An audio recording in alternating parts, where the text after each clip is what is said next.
The storytelling, Yeah. right, right. Well, very roughly, I mean, if you just want to talk about kind of subject matter, you could divide them into three groups. There are a lot of stories about animals, which is often thought to be the typical African form, but they weren't all about animals. And of course, the animals in a way were people. There were stories overtly, clearly, directly about people, adventures, and there were stories about God, Kanu, and the beginnings of things. And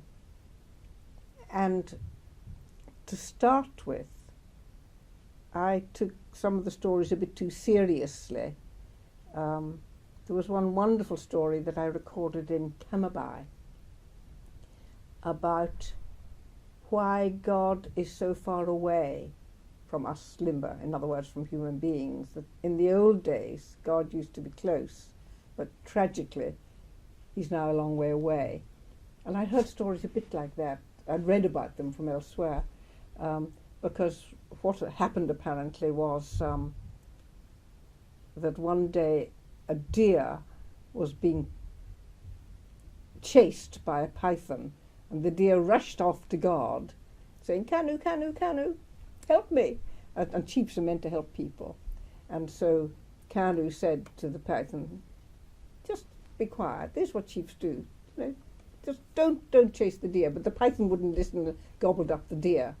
And then the story goes on and on, because the python is then pursued by an army of ants and rushes to God, and God tries to stop the ants, but the ants gobble the python up, as indeed armies of ants can.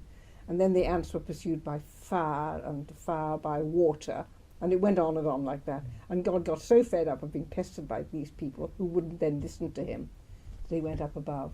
And that's why now God's a long way away, and why we Limba die. God didn't want it to be like that.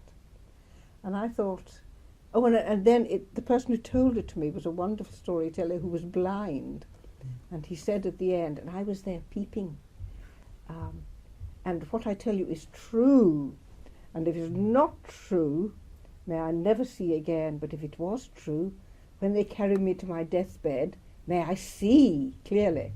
So I thought, right, I found the foundational myth. And this was the way things got written up in those days, because this is the foundation of how the Limba see the world and how they see God and the beginning, and it really sets up the whole structure. And I could see that this was the way I could be able to write it up. Wow, you know, that was great. This was a myth with a big M. And of course at that time the functionalist anthropologists loved myths, because myth, as Malinowski had said, he said lots of other better things, as Malinowski said, was the sanction of the social order. And functionalists like to see what maintained the social order. So to have a myth summarising all this symbolically was just brilliant.